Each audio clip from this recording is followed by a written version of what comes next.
अस्सलाम वालेकुम खालिद साहब, कैसे हैं आप? अस्सलाम, अल्लाह का शुक्र। Right sir. सो सर, आज का जो पॉडकास्ट है हमारा, the reason is there are many questions which are asked by the doctors who are opting for EB2 NIW। उनके जहन में बहुत सारे सवालात होते हैं। तो सबसे पहले तो मैं आपसे ये पूछूंगा, why it is in market? आप बताएं डॉक्टर्स के लिए इसके क्या बेनिफिट्स हैं? Well, Ahmed, EB2 NIW is employment based visa category. इसमें जो सबसे अच्छी बात है वो ये है कि in this particular category you don't need a sponsor license or a sponsor certificate, anything like that. No labor certification required, कोई financial evidence आपको require नहीं होते, IELTS की कोई requirement नहीं है, and last but not the least इसमें age restriction नहीं है। तो इस वजह से ये जो पर्टिकुलर कैटेगरी है which is quite popular in all the high and achievers.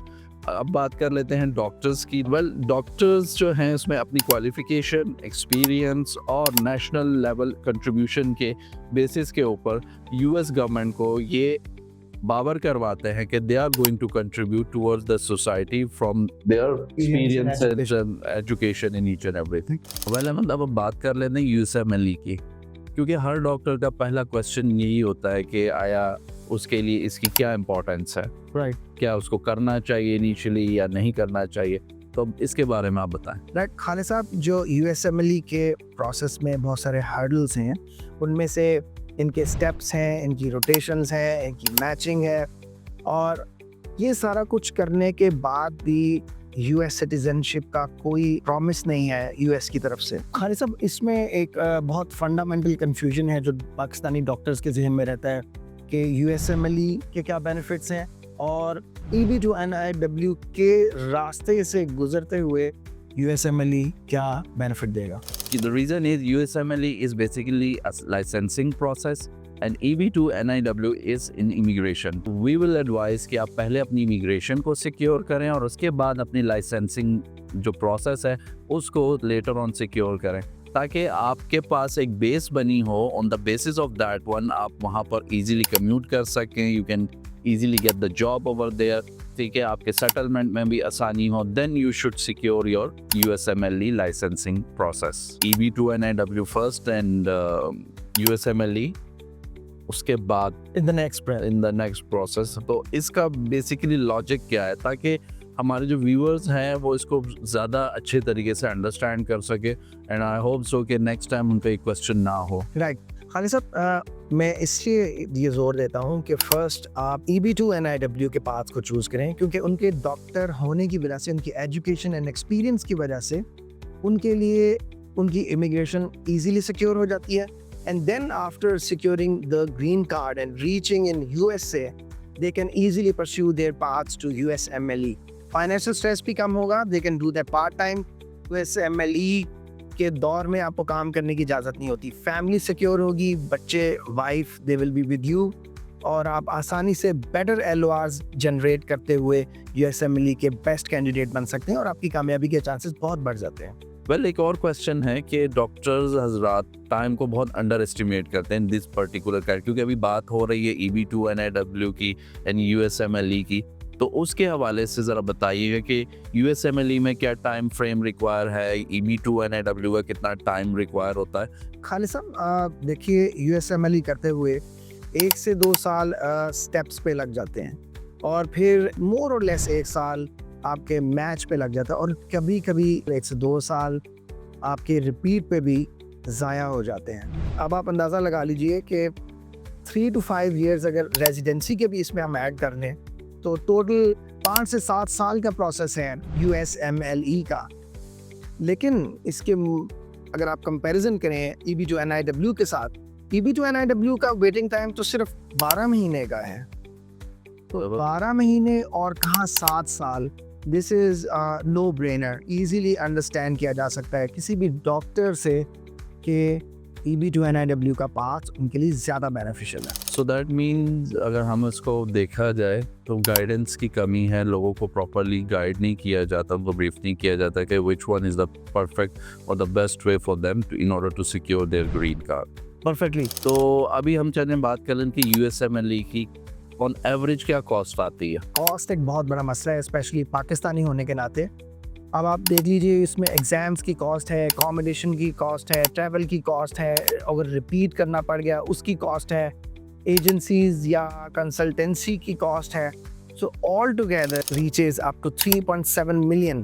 EB2 NIW की कॉस्ट की बात की जाए which is very much economical, क्योंकि हम स्टूडेंट वीज़ा को भी डील करते हैं और other categories. If you compare with Australia and Canada, then their immigration process it will cost you around 3,000 USD, which includes 700 on average USCIS की जो है गवर्नमेंट फ़ी है. तो ऑल टुगेदर आप $3,700 जो है ये कॉस्ट आ जाती. In that 3,700 cost, that will include government fee, legal charges, our attorneys, our counterpart पे जो हमारे US based है, हमारे lawyers की fee, each and everything इसमें include है, जो कि बहुत ही economical है. If I compare this with our student visa, हम किसी को discourage नहीं कर रहे, but अल्हम्दुलिल्लाह हमारे बहुत सारे student जाते हैं हर साल US पढ़ने के लिए on F1, F2 visa. Cost them around $14,000 to $18,000 per annum. So by spending around $3,700, and there are lots of other benefits as well. एक और सबसे कॉमन इंटरेस्टिंग क्वेश्चन जो डॉक्टर्स का होता है कि अगर लाइसेंस नहीं तो हम वहाँ जाकर करेंगे क्या? राइट खालिद साहब, बहुत सारी अपॉर्चुनिटीज़ हैं डॉक्टर्स के लिए, चाहे उनके पास USMLE नहीं भी है, चूँकि वो अपनी ही फील्ड में EB2 NIW की पटिशन विन करके जाते हैं, तो उनके पास रिसर्च के बहुत सारे रोल्स होते हैं. क्लिनिकल रिसर्च है, टीचिंग है, कोऑर्डिनेशन है, एडमिनिस्ट्रेटिव पोजीशंस है. There is a plethora of positions which they can work in, and the best benefit is that जब वो वहाँ पे अपनी फील्ड में काम कर रहे हैं तो वो USMLE को पार्ट टाइम कवर करते हैं अर्न करते हुए, और दूसरा है कि बेस्ट LORs उनके जनरेट होते हैं, लेटर्स ऑफ रिकमेंडेशन, और वो अपने इंटरव्यू के लिए भी बेस्ट कैंडिडेट बन जाते हैं. राइट खालिद साहब, एक क्वेश्चन अक्सर अचीवर्स ये डॉक्टर्स हमसे पूछते हैं कि एज का क्या फैक्टर है with the success rate of EB2 NIW petition. Actually मैं इसको इस तरीके से एलैबोरेट करूँगा. We are working on Australia as well, Canada immigration as well. वहाँ पर एज रिस्ट्रिक्शन है, एंड मोस्टली जो एप्लीकेशन है एट द एज ऑफ 45 आप समझ लें आपके चांसेस ख़त्म हो जाते हैं in order to process your immigration. क्या US उसके बरक्स सोचता है, there should be no age restriction. अल्हम्दुलिल्लाह हमारे cases at the age of 53, 54 भी अचीव हुए हैं. दे वर कंसल्टेंट्स जिनका अपना बहुत ही स्ट्रॉन्ग पोर्टफोलियो. कनाडा और ऑस्ट्रेलिया में अगर डिपेंडेंट की जो बच्चों की एज जो रिस्ट्रिक्शन है दैट इज़ 18. US वो वाहिद वो है जो कि 21 ईयर्स ऑफ एज तक बच्चों को एंटरटेन करता है. It's a big benefit. Ahmad, इस तमाम डिस्कशन का बॉटम लाइन क्या है?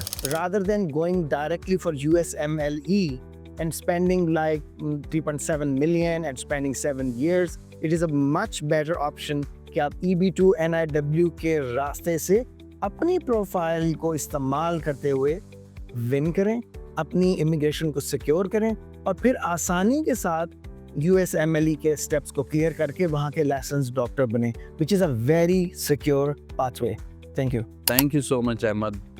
It's a very productive discussion today. अगर आपकी कोई क्यूरी हो regarding this particular visa category or any other category, आप नीचे दिए गए नंबर्स पे हमसे रब्ता कर सकते हैं. हमारी टीम आपको कंप्लीट गाइडलाइन प्रोवाइड करेगी कि whether you can qualify for this particular program or not. I hope आपको वीडियो पसंद आई होगी. अगर आपको पसंद आई तो please do like, subscribe our channel. Thank you.